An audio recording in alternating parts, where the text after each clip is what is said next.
ዓመተ ምህረት 1996 تخون ዝተወሰኑ ናይ ኤጀንት ውጅለ ብዙሓት ህፃናት ንኽሪኡና ሆስፒታል ይኸዱ እሞ ሕድሕድ ህፃናት መፍለይ ምልክት ብምሃብ ናብ ዝተፈለየ መሰልጠኒ ቦታት ብተልእኾ ይውሰዱ ዝመረፅሉ ድማ ብዙሕ መስፈርትታት ድሕሪ ምምልኦም እንትኾን ብጣዕሚ ከቢድ ዝኾነ ስልጠና እውን ክሓልፉ ኣለዎም ተልፈስፈስ ከም ዘየዋፅኦምን ኣብ ዝኾነ ሰዓት ድማ ንቑሓት ክኾኑ ከም ዘለዎም ኩሉ ግዜ ይዝረቦም ኩሉ ሻዕ ዝተኣዘዝዎ ከኽብሩን ዋላ ሓንቲ ዘየድልስ ስምዒት ከየርእዩን ብጥብቂ ይሕበረሎም እቶም ህፃናት ኣኻልብ ነናዕርሶም እናተናኸሱን እናተቓተሉ ንኽርእዩ ዝግበር እዚ ዝግበረሉ ምኽንያት ድማ ዋላ ሓንቲ ምሕረት ዝበሃል ንኸይፈልጡ እዩ ብተወሳኺ ኣብ ዝኾነ ሰዓት ካብ ዓራቶም ንኸይወፁን ኣብ ሕድሕድ ሰዓታት እውን እንድሕር ዳኣ ወፂኦም ቼክ እዮም ዝግበሩ እቶም ህፃናት 8 ዓመት እንድሕር መሊኦም ናይ ኣእምሮኦም ፍጥነት ንምውሳኽ ዘኽእል ትምህርቲ ክወሃቡ ይጅምሩ ኣብቲ ትምህርቶም እውን ብሉፃት ንክኾኑ ብዙሓት ፓዝላ ምስራሕ እዮም ዝፅመዱ 12 ዓመት እንትመልኦም እቲ ስልጠናኦም ናብ ምሕረት ዘይብሉ እዩ ዝቕየር እቶም ህፃናት ብመዓልቱ ብዙሕ ኪሎ ሜትር ክጎዩ እኳ እንተተገብረ ንሰውነቶም ግን ብትኽክል ንኽሰርሕ ብድሕሪት ይከታተልዎም እዮም ሓደ መዓልቲ ኣብ ናይ ጉያ ስልጠናኦም ግዜ ሓደ ቆልዓ ስለ ዝደኸሞ ካብ ኩሎም ንድሕሪት ተርፍ ሓደ መኪና ድማ ነቲ ቆልዓ ይመፀሉ እሞ እቲ ኤጀንት ንድኹማት ቦታ ስለ ዘይብሎም ይቐትልዎ እቶም ዝተረፉ ህፃናት እውን በዚ ክስም ጉዳይ ይፍቀደሎምን ስቕ ኢሎም ክጎዩ ጥራሕ እዩ ዘለዎም እቶም ቆልዑት ሕጂ ናብ ቲኔጀር ምስ ዓበዩ ናይ ሽጉጥ ኣተኻኹሳን ዝረኣይዎ ኩሉ ድማ ብዘይ ምሕረት ንምቕታል ይስልጥኑ ምክንያቱ ኣብ ዝኾነ ናይ ተልእኾ ግዜኦም ዝኾነ ዓይነት ናይ ምሕረት ፀባይ ከርእዩ ኣይፍቀደሎምን 17 ዓመት ምስ መልኦም እዞም ቆልዑት ናብ ስሩዕ ሽጉጥ ተቐይሩሎም ናብ ዓብዪ ተልእኾ ቁርባት ይኾኑ እዚ እውን ኣብ ገጾም ዝስርሕዎ ዝተፈለየ ውቃጦ እዩ ዝግለጽ ኣብዚ ክፍሊ እዚ ተወዳዳሪ ዘይብሉ ወታደር ታዲ እዩ ዝበሃል ኣብ 2016 ዓመተ ምህረት ካብ ዝተዋሃቦ ተልእኾ ውሽጢ ዋላ ሓንቲ ክሰንፍ ኣይከኣለን በብናይ ዓለም ክፍለ ሃገራት እንትኾን ዝጓዓዞ ናብ ወርሒ ተልእኾ ከም መራሒ ከይዱ እውን ብዘይ ምንም ምሕረት ጸላእቱ ቀቲሉ መፅኡ እዩ ታድ ጸላእቱ ንምቕታል ኢሉ እውን ሲቪልካ ምቕታል እንድሕሪት ኣይብልን ዘተሓሳሰቦ ብዛዕባ መሳርሕቱ ዘይኮነስ ብዛዕባ ዝተዋሃቦ ተልእኾ ጥራሕን እዩ ዋላ ሓንቲ እውን ናይ ወዲ ሰብ ስምዒት ኣርእዮ ኣይፈልጥን ናይ ፍሉይ ጉጅለ ሓላፊ ስሙ ቸርች እንትኸውን ብናይ ጉጅልኡ ዓወት ብጣዕሚ እዩ ዝሕበን ድሓር ግን ነገራት ይተሓዋወሱ ምክንያቱ እውን ጀነራል መከም ናብቲ ናይ ኤጀንት ሓድሽቲ ወታደራት ሒዙ ይመጽእ ኢሉ እውን ናቱ ወታደራት ኣብ ላቦራቶሪ ስለ ዝተሰርሑ ካብኦም ዝሓሹ ምዃኖም ይዛረብ ከም ናቱ ራእያ ካብ ናይ ቸርች ወታደራት ከም ዝበልጡን ምስ ወታደሩ ብምዃኑ እውን ካብቲ ቦታ ክለቅቕ ይዛረቦ ቸርች ግን በአንጻሩ ስለ ዘይተቐበሎ ነቲ ናቱ ወታደር ከም ዘብልጽን ወላ ሓደ ከም ዘይረትዖምን ይዛረብ ካብኡ እውን ኣብ ቀጻሊ መከም ዝሓሸ ንምምራጽ ንኸወዳደሩ ይሓቶ መከም ኣብ ቀጻሊ ንጉጅሉ ዝውክል ኬን ይጽውዖ እቲ ፈተና ምስ ተጀመረ ኬን ብቁልጡፍ ክእለቱ ይመስክር ነቲ መሳርሕታት ብኣግባቡን ካብ ኩሎም ዝሓሸ ክብደቱን ምልዓል ይኽእል እዩ ኣብ ናይ ጉያ ውድድሮም ግዜ ከዓ መከም ነታድ 20 ደቂቃ ቀዲሙ ክጅምር ይገብሮ ወላ ካብ ኬን ዘንጊዑ ተጀመረ ግን ነታድ ክቐድሞ ክኢሉ እዩ ቸርች ሕጂ ነዚ ምቕባል ስለ ዘይከኣለ እዞም ሓድሽቲ ወታደራት ናብ ባእሲ ናይ ምእታው ሸውሃት ከም ዘይብሎም ብምዝራብ ካልእ ፈተና ይውስኽ ታድ ምስኪን ናብ ሸንሸል ምውፃእ እንትጅምሩ ከም ዝሓለፈ ግን ኬን ዘንጊዑ ዋላ እኳ ተጀመረ ስለ ዝበለፆ ሕጂ እውን ክእለቱ ይመስክር ብቐጻሊ ቸርች ኣብቲ ዝወፅዎ ሸንሸል ኮይኖም ክበኣሱ ይእዝዝ መከም ትዕቢት ብዝተመልኦ እቲ ባእሲ ፍትሓዊ ንክኸውን ንኬን 3 ኮይኖም ክበኣስዎ ይዛረብ ካብኡ እውን ተወሰኽቲ ካልኦት 2 ወታደራት ናብቲ ሸንሸል ብምድያብ ናብታድ ይሕወሱ እዚ እውን ግን ብዙሕ ለውጢ ኣየምፅአን ኬን ብጣዕሚ ሓያል ስለ ዝነበረ ንእሽተይ ምስ ሃረሞም ንኽልቲኦም ወታደራት ብሓንሳብ ይቐትሎም ታድ ግን ንእሽተይ ክጸንሕ ክኢሉ ናብ ኬን ርእሲ ስለ ዝወፀ ሓንቲ ዓይኑ የጥፍአሉ ዋላ ከምዚ ኢሉ እንከሎ ኬን ነቲ ኩነታት ተቆጻጺሩ ታድ ናብቶም 2 ሬሳ ዝነበርዎ ከውድቕ ኢሉ እዩ መከም ሕጉስ እኳ እንተኾነ ስለ ዝተሃሰየ ግን እቲ ክእለቱ ብምቕናሱ ኣብ ልዕሊ ኬን ይቁጣዕ ታድ ናይ ብሓቂ ዝሞተ መሲልዎ ቸርች ነቶም ሓደሽቲ ጉጅለ ይቕበሎም እቶም ዝተረፉ ኣባላት ግን ስለ ዘይሞቱ ናብኦም ዋላ እንትተሓወሱ ኣብ ተልእኾ ግን ኣይሳተፉን መከም ነቶም ሬሳታት ከም ረሳሕ ንኽጓሓፉ ይእዝዝ እሞ ናብ ሓንቲ ዓባይ ዝኾነት መርከብ ጽዒኖም ኣርኬድያናዊ ዝበሃል ቦታ ይጓሕፍዎም እዚ እውን ብጓሓፍ ዝተመልአ ፕላኔት እዩ ኣብቲ ጉዕዞ መዓልቲ ታድ ይነቅሕ እሞ እቲ ዘለዎ ቦታ ምስ ዝዕዘብ ንመጀመርያ ግዜ ክስንብድ ይጅምር ሃንደበት ናይቲ መርከብ ማዕጾ ነቲ ጓሓፍ ከውፅእ ይኽፈት እሞ ካብኡ ግን ታድ ንከይህሰ ብጣዕሚ ይፅዕር ከም ዕድል ኮይኑ ዋላ ሓንቲ ከይተሃሰየ ይወድቕ ካብኡ እውን ነቲ ቦታ ክዕዘብ ይጅምር መጀመርያ ዝረኣየ ጓሓፋት ጥራሕ እንትኾን ድሕሪ ንእሽተይ ጻኒሕቲ ግን ደቂ ሰባት ክንቀሳቐሱ ይርኢ ታድ እውን ንዓኦም ክኽተሎም ይውስን ኣብቲ ሰዓት ግን ዓብዪ ዝኾነ ናይ ሕፃ ማዕበል ኣብቲ ቦታ ክኽሰት ይጅምር እሞ ታድ ክሳብ ዝሓልፈሉ ዝኾነ ኣቕሓ ሒዙ ይድቅስ እቲ ማዕበል ድሕሪ ምሕላፉ ታድ ኣብ ናይ መቓብር ቦታ ክጓዓዝ ይጅምር ኣብዚ እውን ኣብቲ ፕላኔት ብዙሓት ሰባት ምሟቶም ይዕዘብ ንእሽተይ ድሕሪ ምጓዓዙ ካብ ዝወደቑ ነገራት መንበር ዝመስል ነገር ዝሰርሑን ደቂ ሰባትን ክርኢ ይጅምር እቲ ኣስካላ ቀሲሉ እናደይበ እንከሎ ኣብቲ ሰዓት ተመሊሱ እቲ ማዕበል ስለ ዝመፀ ታድ ሓደ ነገር ክሓዘ እንከሎ እቲ ማዕበል ናብ መሬት የውድቖ ካብኡ እውን ዝተወሰኑ ቆልዑ መፂኦም ይኸብዎ ካብዚ ብምቕጻል ኣብቲ ቦታ ዝነበሩ ኩሎም ሰባት ነታድ ታይ ክገብርዎ ከም ዝግባእ ክካትዑ ይጅምሩ ሓድሽ ሰብ ናብዚ ፕላኔት ካብ ዝመጽእ ብዙሓት ዓመታት ስለ ዝቖጸሩ ነታድ ከመይ ከኣምንዎን ከይኣምንዎን ዘሎ ሓሳብ ርግጸኛታት ኣይነበሩን ኣብ መወዳእታ ግን ተሓላፊት ነታድ ንምሕጋዝ ትውስን እሞ ኮይኑ ግን ሜስ ብዓይኒ ጥርጣረ ንኽከታተሉ ይእዘዝ ኣብ ቀጻሊ ምሪት ናይ ሜስ በዓልቲ ገዛ ሳንድራ ንታድ እናተንከባኸበት መድሓኒት ትህቦ እዞም በዓል ሓዳር ናታን ዝተባሃለ ውላድ እንትህልዎም ናብኡ ክቐርብ ዋላ እኳ እንተደልየ ግን ናብኡ ንክቐርብ ኣይፍቀደሉን ነይሩ ታድ ካብ ዓረቱ ንምትሳእ እኹል ጥዕና ምስ ረኸበ እቶም ቤተሰብ ሓቢሮም ጽቡቕ ግዜ እናሕልፉ እናሃለዉ ዋላ እኳ እንተረኣየ እንታይ ዓይነት ስምዒት ከረኸም ዘለዎ ኣይፈልጥን ሜስ ክራንች ከም ዝሰርሐሉ እናርአዮ ታድ ጸባዩ ኣደብ ንኸትሕዞ ይውስን ኣብቲ ምሸት እቶም ቤተሰብ ታድ ምስቶም ህዝቢ ምዃን ብሓንሳብ ናብ ዝበልዕሉ ቦታ ሒዞሞ ይኸዱ ኩሎም ሰባት ግን ታድ ብዘይዋላ ሓንቲ ምዝራብ ስቕ ኢሉ ብዙሕ ይበልዕ ስለ ዝነበረ ከተሓሳስቦም ይጅምር ዝኾነ ሰብ መፅዩ ብዛዕባ ፀገሙ እንትሓቶ ታድ ካብኡ ዝሓሸ ወታደር መፅዩ ስለ ዘውፅኦ እንትዛረቦም እቶም ሰባት ዝበኣሰ ክጭነቑ ይጅምሩ ካብቲ ግዜ ጀሚሩ ታድ ግዚኡ ዝሕልፍ ምስ ሳንድራ እንትኾን ብዛዕባ ናይ ገዛ ስራሕቲ ክለማመድ ይጅምር ሳንድራ ነዚ ዕድል ተጠቒማ ብዛዕባ ናይቲ ከተማ እናበራ ክትርድኦ ትጅምር እዚ ንእሽተይ ከተማ ቀደም ኣይተፈጥረን ነይሩ እቶም ሰባት ብናይ ዓርሶም ሺብ እናተጓዓዙ ከለዉ እቲ ሺብ ተበላሽዩ ኣብዙ ይዓርፍ ተስተኸሰተ ቅድሚ 3 ዓመት ዋላ እንትኾነ ናይ መድሓንቲ ጉጅለ ግን ክመፀሎም ኣይከኣለን ሳንድራ ግን ኣብ ዝዋላ ሓደ ከይረበሾም ሰላም እናነብሩ ስለ ዝኾነ ዋላ ሓንቲ ዝተሰማዐ የለን ብኻልእ መልክዑ መከም ናይ ኣርኬዲያን ሲስተም እናተዓዘበ እንትኾን ኣብቲ ፕላኔት ኮይኖም ዝሰርሑ ኤጀንት ክሃንፅ ይሓስብ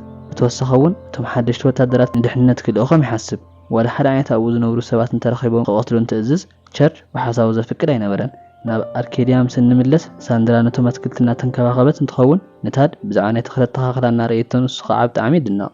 ሃንደበት ተመን ምስ መፆም ሳንድራ ተቐትሎሞ ብጣዕሚ ሓደገኛታት ከም ዝኾኑ ተረድኦ ኔተን ኣብ ዝኾነ ሰዓት ተነኺሱ ብጣዕሚ ንብዙሕ ግዜ ሓሚሙ ነይሩ ሕጂ እውን ዋላ እኳ እንተሓሾ ምዝራብ ከም ዘይኽእል ገይርዎ እዩ ብድሕሪ ዝተወሰነ ግዜ ታድ ምስቶም ኣወዳት ብምዃን ካብ እንዳጓሓፍ ዝጠቅም ነገር ንኸውፅኡ ይኸዱ ብናይ ማዕበል ክስተት ምኽንያት ንኸይጣፍኡ ኣብ መዓንጦኦም ብገመድ ይእሰሩ ብሃንደበት ግን ከቢድ ናይ ሑፃ ማዕበል ይለዓል እሞ እቲ ሓደ ወዲ ክሃድም ኣይከኣለን ንዕኡ ንምስሓብ ግን እኹል ዓቕሚ ኣይነበሮምን ኣብቲ ሰዓት ታድ ይመፅእ እሞ ብናይ ዓርሱ ዓቕሚ ጥራሕ ነቲ ወዲ ይስሕቦ ካብኡ እውን ካብ ሞት የትርፎ ኣብቲ ዕግርግር ሰዓት ዝኾነ ሰብ ሽጉጥ ደርቢዩ ስለ ዝነበረ ታድ የልዕሎ እቶም ሰባት ግን ብቕልጡፍ ነቲ ሓጎዙ የመስግንዎ እሞ ንኽምልሰሎም ይሓትዎ ኣብ ልዕሊኦም ሓደ ሽፍ ምስ ዝሓልፍ ታድ ኣብ ጥርጣሪ ውሽጢ ይኣቱ ሜስ ግን ጓሓፍ ጥራሕ ደርዮም ከም ዝምለሱ ይርድኦ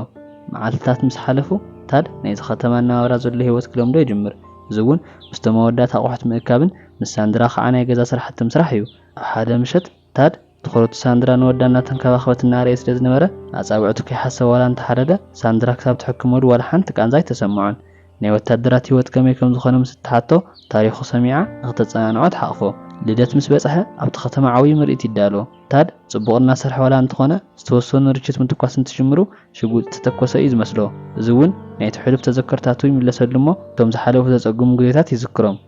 ሕማቕ ነገር ንኸይገብር ስለ ዝሰግአ ታድ ኣብ ላዕሊ ይሕብኣ እሞ ካብ ርሑቕ ኮይኑ እቲ ምርኢት ይዕዘብ ኣብ ቀጻሊ መዓልቲ ታድ ናይ ሰብ ምቕታል ባህሪኡ ንኸይወፅእ ቦክስ እናተለማመደ ንኽርስዖ ይፍትን እዚ ግን ብዙሕ መሰቀቕቲ ተዘክሮታት ንኽመፅዎ ምኽንያት ይኾኖ ካብኡ እውን ንእሽተይ ህፃን ንባዕሉ ዝቐተለሉ ግዜ ናብ ርእሱ ይመፆ ኣብቲ ሰዓት ሓደ ሰብኣይ ንታድ ዝኾነ ውህቶ ንክህቦ ዋላ እንተመፀ ታድ ግን ካብቲ ተዘክሮታቱ ክሳብ ሕጂ ስለ ዘይወፀ ነቲ ሰብኣይ ክሳዱ ሓኒቑ ይሕዞ ካብኡ እውን ንእሽተይ እምበር ቀቲልዎ እዩ ዝነበረ ኮይኑ ግን ኣብቲ ሰዓት እቲ ተዘክሮታቱ ምስ ገደፎ ነቲ ሰብኣይ ዋላ ተለቐቆ ብዙሓት ሰባት ኣብ ላዕሊ እናተዓዘብዎ እዮም ነይሮም ሕጂ ከዓ ኩሉ ሰብ ተመሊሱ ንዕኡ ክፈርሖ ይጅምር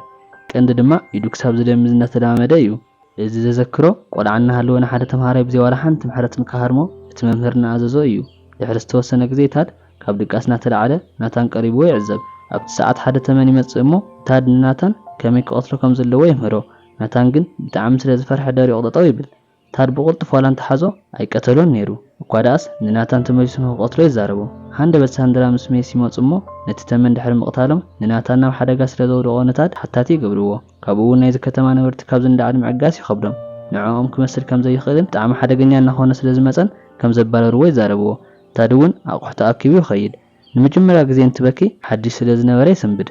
ካብዚ ብምቕፃል ሳንድራ ምስ ሜስ ብሰላም ደቂሶም እናሃለዉ ሃንደበት ናብ ዓራቶም ሓደ ተመን ይመፅእ ንሜስ እውን ክነኽሶ ክብል ናታን ይመፅእ እሞ ታድ ከም ዘምህሮ ገይሩ ብድፍረት ነቲ ተመን ይቐትሎ ሜስ ኣብዚ ሰዓት ታድ ልክዕ ከም ዝነበረ ምስ ተረድኦ ንታድ ክደሊ ይወፅእ ኣብ እንዳ ጓሓፍ ኮፍ ኢሉ ምስ ረኸቦ የቕሬታይ ሓተሞ ተመሊሱ ንኽመፅእ ፃውዒት ይገብረሉ ኣብቲ ሰዓት ብናይ መከም ወታደራት ዝተመልአ ሺብ ናብቲ ፕላኔት ይመፅእ ካብኡ ግን ታድ ብቕልጡፍ ናይቲ ዝነበረሉ ወታደራት ሺብ ምዃኑ ስለ ዝፈለጠ ንሜስ ንኸሃድሙ ይዛረቦ ካብኡ ከዓ ብዙሓት ወታደራትን መኻይንን ካብቲ ሺፕ ይወፁ ኬን እውን ግን ሓቢርዎም እዩ ዝነበረ ናይቲ ከተማ ነበርቲ ናብ ናይ መከላኸሊ ቦታ ንክኸዱ ኣላርም ይድወል ካብ እቶም ወታደራት ብቐጻሊ መጥቃዕ ይጅምሩ ንዝረኣይዎም ሰባት ኩሎም እዮም ዝቐትሉ ቦምባ በቢቦትኡ ክትኩሱ ምስ ጀመሩ ከም ሃንደበት ሜስ ማህረምቲ ይበፅሖ بزون تاد ناب حدا صقع وسيدو ناي مس قسلو بچرق كتقللو يفتن ኮይኑ ግን ግዚኡ ረፊዱ ስለ ዝነበረ ንቤተሰበይ ሓደራ ኢሉ ህይወቱ ይሓልፍ ብኻልእ ገጽ ቸርች ብዛዕባ እቲ ጉዳይ መረዳእታ ይበጽሖ ኮይኑ እውን ግን መከም ሕጂ እውን ዝረኸቦ ሰባት መቕታል ንኽቕጽሉ ትእዛዝ ይሕልፍ ንዝኾነ ሓንደበት ሂዱ ድማ ቸርች ንጉጅሉ ክዳለው ይገብሮም ናይቲ ከተማ መራሒት መጽያ ምስቶም ወታደራት ክትደራደር ተሓትት ኮይኑ ግን ተኩሶም ይቐትልዋ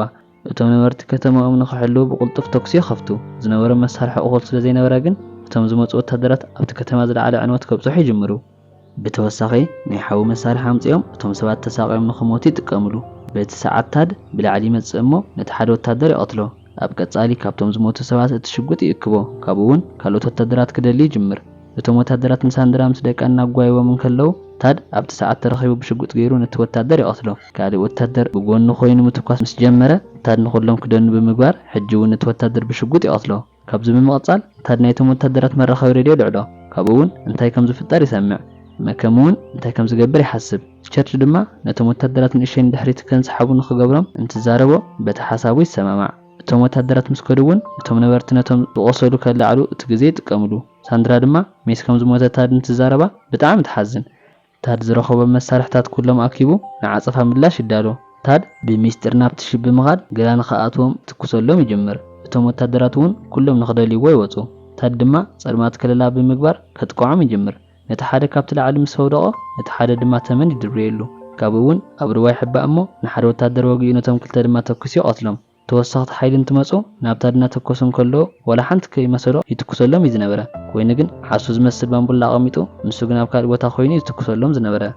ብተወሳኺ ድማ ንብዙሓት ወታደራት ብሓደ ሻዕ ዘቐትል ቦምባ ዳልዩ ስለ ዝነበረ ንኹሎም ይቐትሎም ኣብቲ ሰዓት ናይ ሑፃ ማዕበል እንትመጽእ ታድ ዓርሱ ምስ ማሽን ይኣስሮ እሞ ንዝተረፉ ኩሎም ወታደራት ግን እቲ ማዕበል ሒዝዎም ይኸይድ ናይ መወዳእታ ዝቐረቡ ሰባት ድማ ኣብ ውሽጢ ማኪና ስለ ዝነበሩ ታድ ካብ ላዕሊ ነጢሩ ምስ ደይበ ንኹሎም ዝረኣዮም ክትኩሰሎም ይጅምር ብቐጻሊ ነቶም ዘወርቲ ንምቕታል ናብኦም ቦምባ ይድርብየሎም ኮይኑ ግን ሕጂ እውን ከይድ ናብቲ ውሽጢ መኪና እንትኾን ሕጂ እውን ኣብቲ ከተማ ብዝኸፍአ መልክዑ ዕንወት እናብጽሐ እዩ ብዘይ ጥርጣረ ንምቕራብ ታድ ማኪና ሰሪቑ ናብኡ ምጽጋዕ ይጅምር ከይን ብቕልጡፍ ካብቲ ማኪና ብምውጻእ ንቁስሉ ዘረጋግዐሉ መድሓኒት ይወስድ ታድ ንሳንድራ ምስ ደቃ ንኽትርፎም ክደልዮም ይኸይድ ካብኡ ግን ከይን ንኻልኣይ ግዜ ንክበኣሶ ክረኽቦ ይመጽእ ኣብ ክልቲኦም ኣወዳት ማእኸል እቲ ባእሲ ይለዓል እሞ ብዝረኸብዎ ኣቕሓ ድማ ነንዓሶም ክዋቕዑ ይጅምሩ